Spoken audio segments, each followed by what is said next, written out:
Hi everyone, and we're here with Mark Keohane. Mark, what a weekend of rugby. Wonderful weekend. The one game that I thought was a gimme was the only one that came down to the wire. I believe you didn't watch the last 20 minutes. What was the text you sent me? Better team won, I'm gutted. I said, your team won, I know. I think I sent that to you at 50 minutes.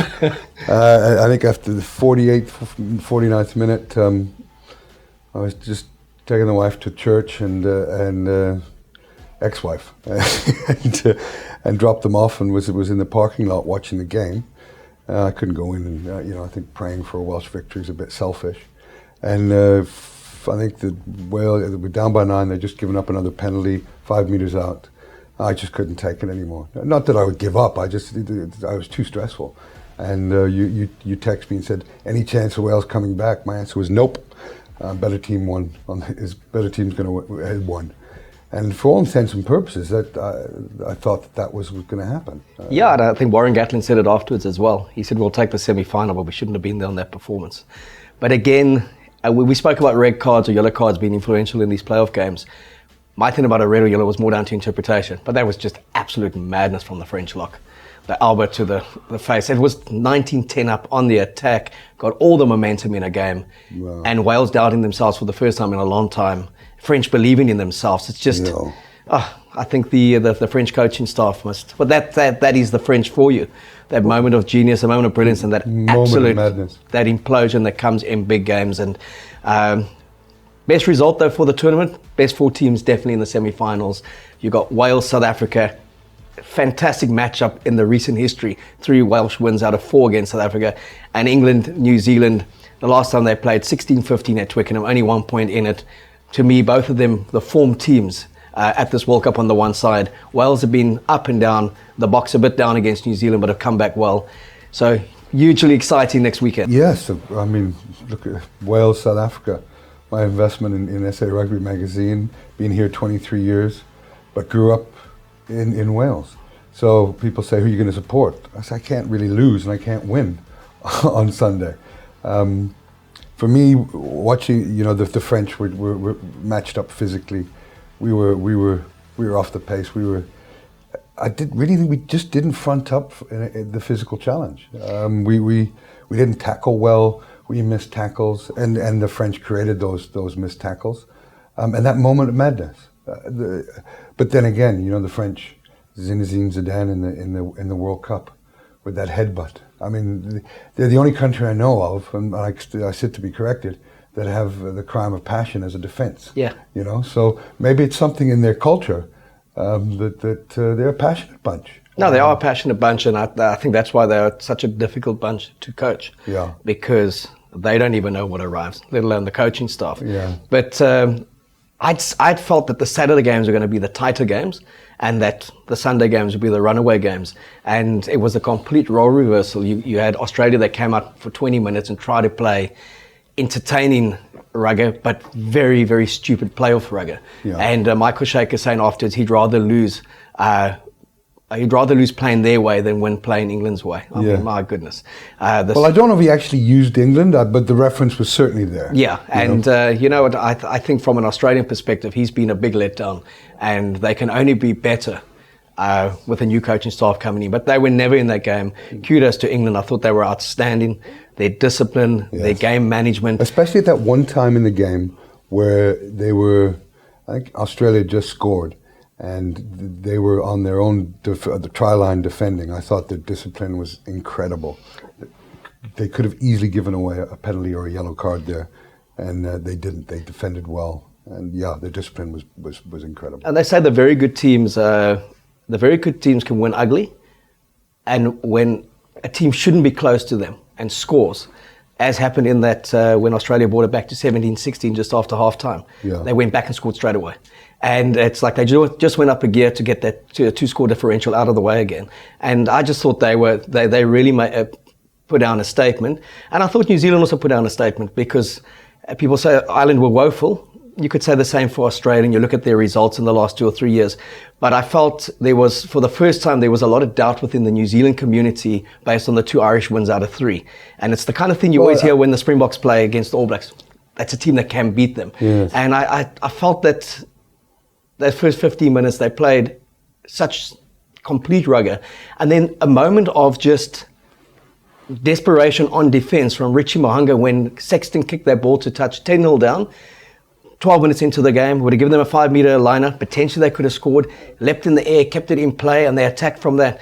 You just felt that when I looked at that England game and I looked at the All Black game, both victors had the desperation as well. They were fighting for every ball on the ground. Even when they were up by 20 points, they were fighting to not concede a try, to kind of keep the possession. And I thought they put down two wonderful statements, which is going to make an epic semi-final, worthy of any World Cup final. I couldn't agree more. I couldn't agree more on most of what you said about the New Zealand England, but I felt that the score flattered England a little bit. It seemed a little bit closer than that. 2 intercept tries. Australia weren't a good team at this World Cup. In fact, I think I said a few shows ago that Ireland would get to the quarterfinals and no more. They wouldn't even. They're just not a team that gets past the quarterfinal. They're not good enough. They don't have the depth. A coach that's leaving, and we were chatting earlier, and you have a Joe Schmidt that was just hadn't adapted to a game that had changed. Everybody caught up to them, and again, their wins. Ireland got to number one not because of their performance. And many people are going to disagree with this, but it was as much South Africa and Australia beating New Zealand over a short period of time in the same period that Ireland beat them that got Ireland to number one. The Boks beat New Zealand, they drew with them. Australia beat them, and that's a bad Australian side. And it's not a well coached. For all you want to say, I'm glad that Michael Cheika has resigned. He did what he needed to do. But nothing's going to change in Australian rugby unless Raylene Castle resigns as well. Well, she's not going to. She seems to be putting all the store in who comes in to coach, but they've got serious problems. Yep. And if you just look at that game, England knew what Australia was going to come out with, and they just had to keep their defensive lines, and they preyed off Australia's mistakes. Yep. So the one thing that Australia was never going to be able to do was chase the scoreboard, and they were 12 points down within 5 minutes. Yep. And then you knew it was just going to be an uphill battle. And I just felt I hear what you're saying in terms of the scoreline 40-60 maybe not being an accurate reflection of the first 60 minutes of the game. But I always felt the momentum and control was with England, even though Australia, from a spectator's point of view, visually looked like they were the strongest side, but they were playing helter-skelter and frantic rugger. But like Japan did against us in the first 40, it looks fantastic, but where are they actually going? And I just thought it was, of all the matches, I would say that England, and I know New Zealand played that, what they would call the perfect game, but also look at how Ireland didn't front. Australia at least were in the game for periods. Yes. I thought England's performance was more than I expect to see in a semi-final or a final, because that kind of New Zealand performance, I think it's once in a generation that a team comes out and plays that kind of faultless footy. And I just can't wait till Saturday, 10 a.m. It's going to be a cracker. And I don't think it would be an upset if the All Blacks win. I don't think it's an upset if England wins. There will be no shock either way. And it's just going to be fantastic for World Rugby. And it's strength of Northern Hemisphere against strength of Southern Hemisphere. Yeah, and people are asking me already what's going to happen. Let's relax for a second. As a Welshman and a passionate, resident of South Africa, yesterday was an emotionally draining day. You want to take the wins when they come and enjoy them, and then start to process the information. And this is what this show is about: is just talking about that. So I'm not fielding any questions about the games. I haven't even started thinking about them to any depth of analysis. What I would like to say though is, let's put the New Zealand victory into perspective. They beat Ireland by 24 points. They were great, and maybe Ireland didn't front up in a way, but Japan beat Ireland. Japan beat them by 7 points, or 6 points, I believe. So when you look at what South Africa did to Japan yesterday, they beat them by 23. And if you'd have had LaRue that had been on form, and he hasn't been on form for the whole tournament, we'll get into that later. If LaRue, we should have beaten them by 40. So let's put it in perspective. But if you go back to the differential, it's actually 34 points the difference, 46-12, okay, for the All Blacks. So that's 34. Ireland lost by 7 against Japan. So 7 from 34 gives you what, around 27, 23 differential. And we played New Zealand, there was 6 points in it. They would say 4. That was 10 points in it. We lost by 10. Oh, by 10. So, and that gives you 7. So it's so similar to how these other games have played out. And when it comes to the likes of Wales, South Africa, England, and New Zealand, it's a one-score game. And it's a final. It's going to be a final. So, so let's not. We'll get there later in the week. But we'll get there later in the week. We'll analyze and we'll try and come up with the narrative we think is going to happen. I think I was spot on with the narrative in the South Africa game. I was surrounded by South African fans yesterday, and I am a South African fan. But the guys were going crazy. I said, "You're winning. We're winning." In the last 20 minutes, you can't play at that level of intensity for Japan. They got nothing coming off the bench. The cavalry was always coming for Rassie. He'd staged a good plan, and if not for a few silly mistakes by the Boks, I felt that the Boks tried to play a bit of Harlem Globetrotter rugby yesterday. You had Sia Khaleesi back around the back pass, putting it into play around his 22-meter line. You had guys trying to keep the ball alive in situations, almost imitating the Japanese. There was no need to. You had Willie LaRue that knocked the ball on. And this is Willie LaRue had a shocker yesterday, but it shouldn't surprise anybody because he hasn't had a good game for a while. I don't know why Rassie is persisting with that. Can you maybe give some insight into that? Look, all I can think of is that he may feel that as the veteran in the back three, he's giving both those wings a lot of comfort. There could be a lot of off-the-ball talking that's going on, positional play. Colby's only into his second season, and Pimper's into his first season. So he could be saying, and he has that strong left foot as well that complements the right foot of Pollard. So he's making mistakes, and he's kind of making the mistakes that a player out of form, who has played well, tends to do. He's trying too hard, he's overcompensating. That he'd ordinarily make that pass to Peter Steff. It just drifted forward. Then he knocks one on, and because drifted forward. I don't think Tom Brady completed a pass last weekend in the NFL that was more forward than that. It also depends on what just is 5 meters. Yeah. But he also is very emotional on the field when he drops a ball or his face drops. He wears his heart on his sleeve. Yeah. But I think the only reason he'll keep him there, and I don't think he'll make any changes, one, in his mind he's not going to change a winning formula, is because of the experience that he provides. Yeah. And he has the insurance policy on the bench. If it all does go pear-shaped, Frans Steyn is the ultimate sub for them at the moment. He can come on, play 12, play 10, play 15. The days of playing win, I think, are gone. Yeah. But he got his mix right, I think, for the game. When we spoke prior to the tournament starting, you also said Ireland wouldn't go past the quarters. And the thing was, Ireland will play the Boks. And you said the Boks will smash them. And I think the Boks would have dealt with them as comfortably, if not necessarily as stylishly as New Zealand did. Yeah.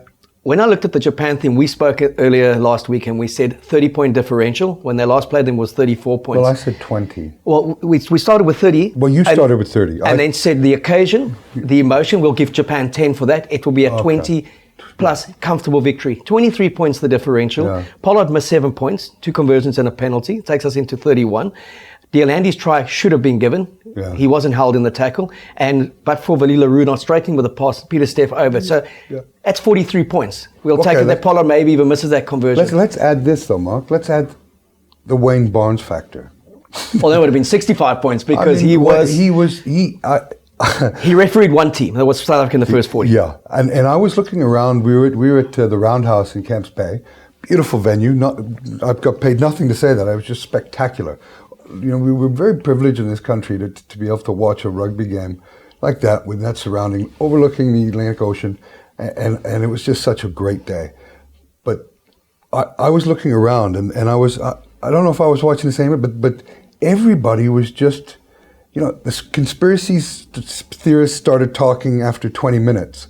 I was convinced that Wayne Barnes must have an account where he got paid to referee that first 40 minutes for Japan, because there was his understanding of the game was so off, and I wonder what was going through his mind. But You know the criticism in 2007 in the quarterfinal between New Zealand and France, which he refereed, when the forward pass was missed to the try. New Zealand had 200 pick-up and go. France made 250 tackles and weren't penalised once. Yeah. They were falling all over the ball, coming in from the one side. And his response was, if you get 200 pick-up and goes, you should be good enough to win the game. But the criticism from Graham Henry at the time was, this guy refereed one team, not two. Yeah. And in the first 40 minutes, I felt he only refereed South Africa's inaccuracies and let everything go. There was one Japanese movement, I think there were 4 forward passes. Yeah. And the commentator, Matthew Pearce, was saying, Well, he's the guy's now officially changing his name to Tom Brady. yeah. Yeah. And it's like he was like, that's marginal. That's not marginal. It was forward by a long shot, and the touch judges didn't pick it up. No. The Japanese were coming in from the side, scrambling, killing every ball. Well, especially on that rolling maul. I mean, how many penalties could he have given in that instance? I don't think I've ever seen a rugby championship game or a Six Nations when the tier 1 teams up against each other, where a team has marched another team 15, 20 meters, and the hint of the hand doesn't even come out. No. For you're about to obstruct the maul or kind of collapse it, and then The Delonde try? try. He wouldn't go upstairs. And if he had gone upstairs, and we spoke about it before we started the show, Beast should have got the red card.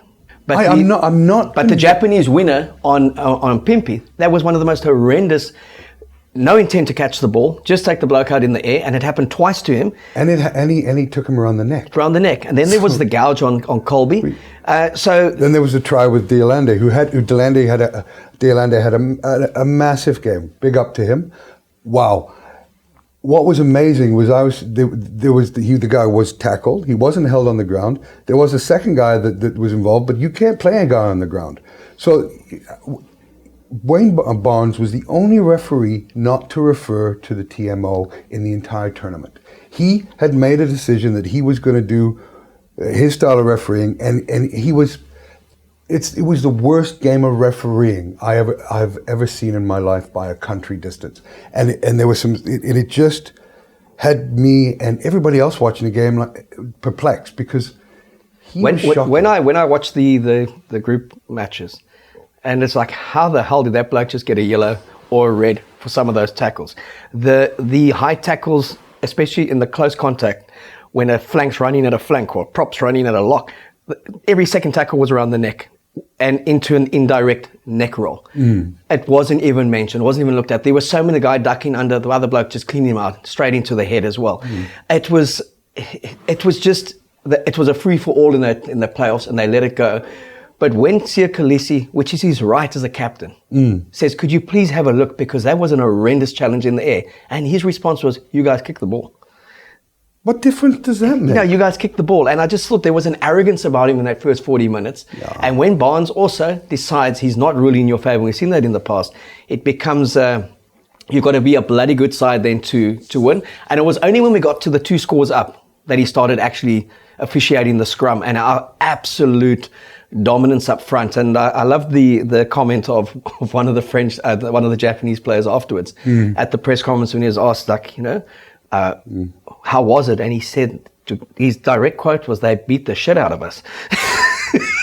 But I've never seen... That was so powerful and so big. And credit to them also, they stuck at it for 80 minutes, and they're a very well-coached side.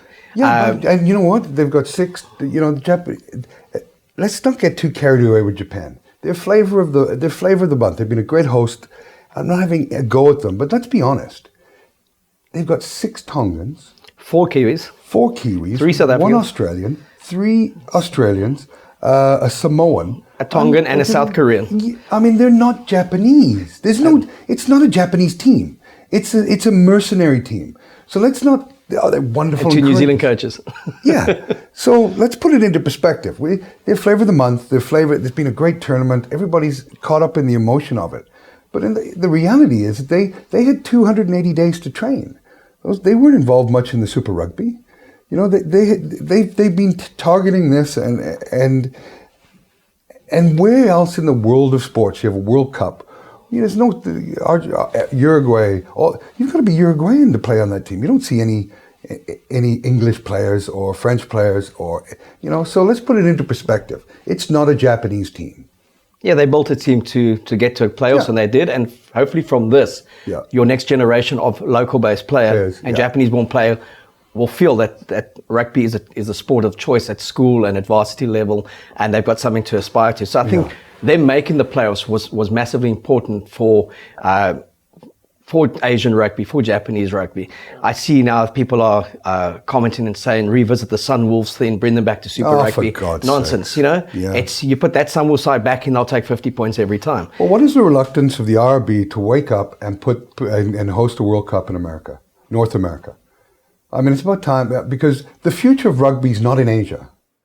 I mean, let's get back to Wayne Barnes because yesterday, I've only swore in front of my son, who's 9 now, once in my life.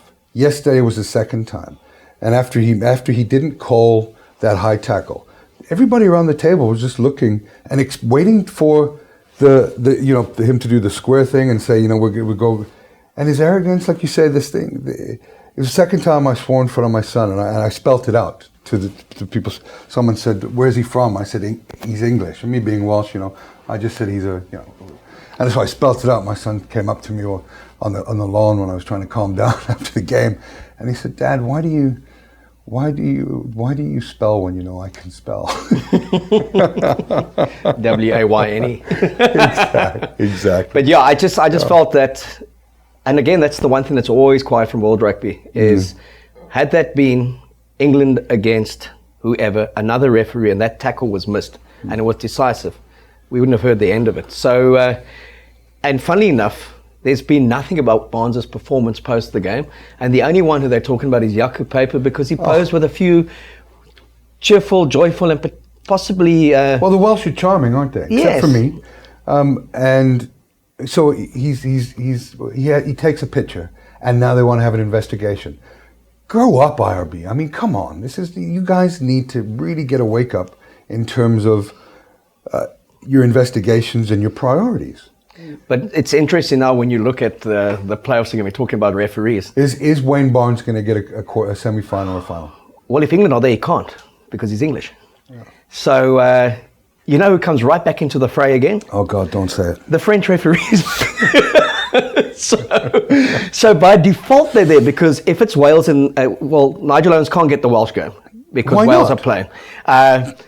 So if Wales go through the final, he's out. If England go to the final, Barnes is out. If South Africa go through, Paper is out. So what's left? Some crappy Australian referees. Well, there's no Scottish referees. An indifferent New Zealand referee, and the 2 French guys again. Oh, jeez. Hey, Laurel and Hardy. Laurel and Hardy. Yeah. So prepare for and I reckon if it's a South Africa England final, and Garcias gets it, can you imagine the madness of that breakdown? Because everything goes. Oh, well, we're going to take a couple of days to enjoy it, and it's very tempting to get back into analyzing, but we're going to South Africa enjoy the victory. Yeah. It was a great plan by Rassie, executed well, and we're going to back Willie LaRue. It sounds like Rassie is, so okay, I'm going to get behind him, and let's just be positive and celebrate it. We're going to kill Wales. I'm going to tell you why you're going to beat Wales this week in my next show. I guarantee you're going to beat them. There's no way Wales are winning. You're going to disagree with me, but I'm going to tell you why. But I wait for it for a couple of days, and let's enjoy. As a Welshman, we got lucky. I'm enjoying the Welsh victory and the fact that we're in the Final Four. I suggest you guys do as well. Just bring a bit of humility to this week about your victory, about your comments and that. So let's enjoy what we've done. And we'll see you in a few days with another video if you want to watch. Anyway, thanks, Mark. Thanks, sir. Yeah.